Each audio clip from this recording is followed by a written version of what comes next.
The city of Ayodhya is central to the story of Ram, one of Hinduism's most revered deities. It is also central to the fortunes of India's ruling Bharatiya Janata Party. Starting in the late 1980s, the BJP agitated for the replacement of a 450-year-old mosque in Ayodhya with a temple because it occupied the spot where Ram had supposedly been born.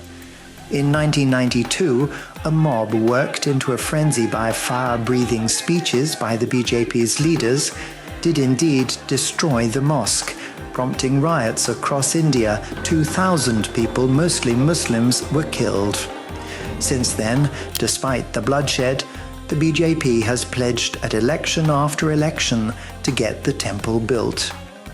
It is therefore hard to imagine a more triumphant moment for Narendra Modi than the ceremony he will lead on January 22nd, when the long-awaited temple will at last be consecrated. The consecration will also serve as the launch of the BJP's campaign for the next national election, expected to be held over several weeks in April and May. Mr. Modi has asked all Indians to celebrate the temple's inauguration by lighting lamps, much as Hindus do on Diwali, a holiday that commemorates Ram's triumphant return to Ayodhya after slaying the king of the demons. But only 80% of Indians are Hindu, and not all of them see the construction of the temple as a victory, let alone the 14% who are Muslim. To Mr. Modi's detractors, the fact that he would make the source of such bloodshed the centerpiece of his campaign is proof of his malign intentions. His blurring of religion, government, and electioneering shows his disdain for India's secular constitution and its strict campaign rules. If these abuses help propel the BJP to its third election victory in a row, as expected, Mr. Modi will go further and attempt to turn India into an authoritarian Hindu state. The BJP is not as all-conquering as it first appears. Its vote share in a general election has never reached 40%, a mark its main rival, the Congress Party, passed several times in its heyday. The BJP benefits as much from Mr. Modi's personal popularity and its superior electoral machine as from popular support for its ideology. The BJP wants to create a national identity based on Hindutva, or Hinduness, that it says was suppressed for centuries by Muslim and British invaders.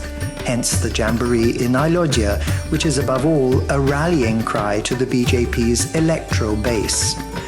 It is also boosting the local economy by pouring $9.6 billion into development schemes, including a new airport and a new railway station.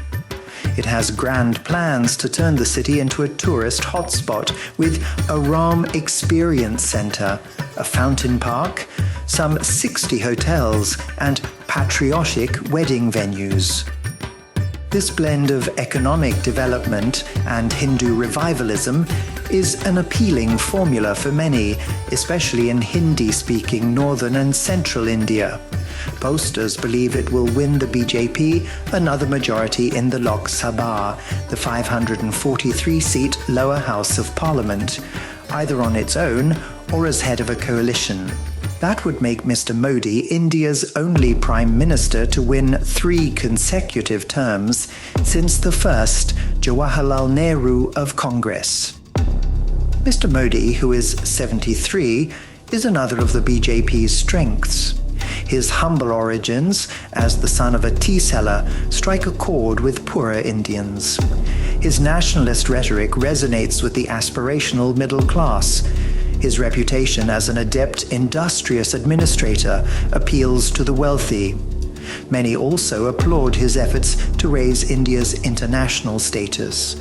Mr. Modi's popularity accounted for up to a third of the BJP's votes in the most recent national election. Mr. Modi has not earned this reputation by chance, of course. The BJP carefully cultivates it by strong-arming media to ensure positive coverage. the BJP has a clear organizational edge.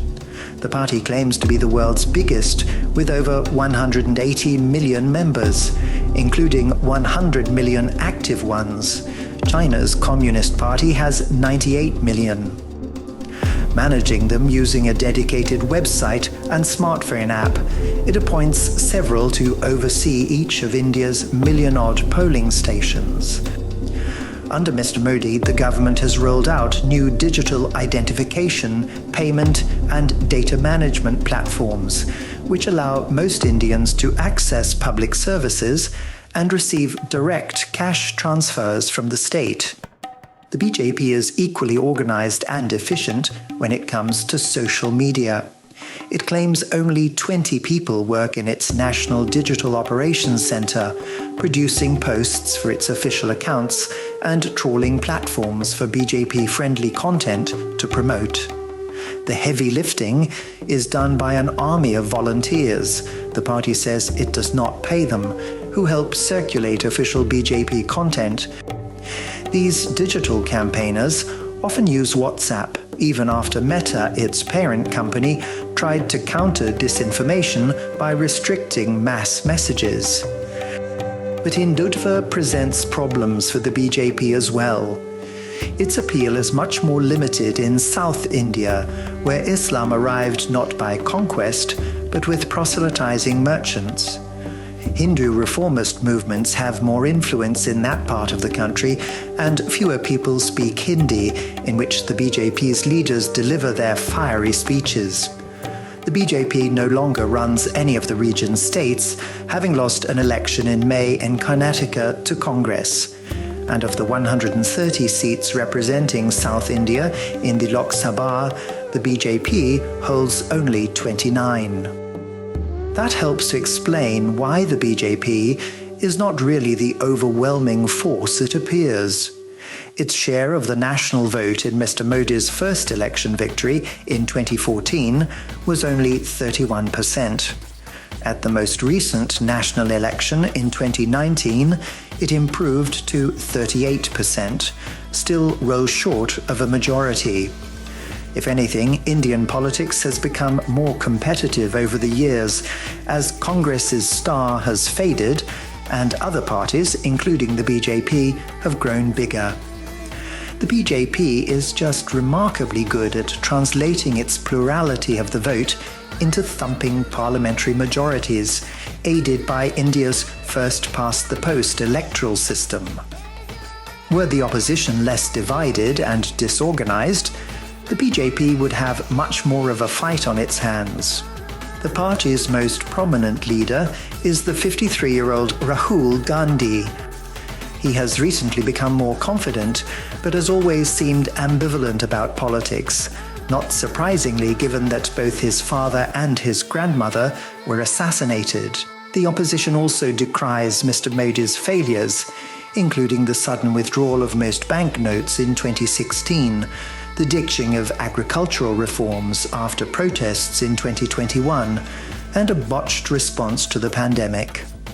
Several of the BJP's promises to double farmers' incomes, for example, and to boost manufacturing as a share of GDP remain unmet.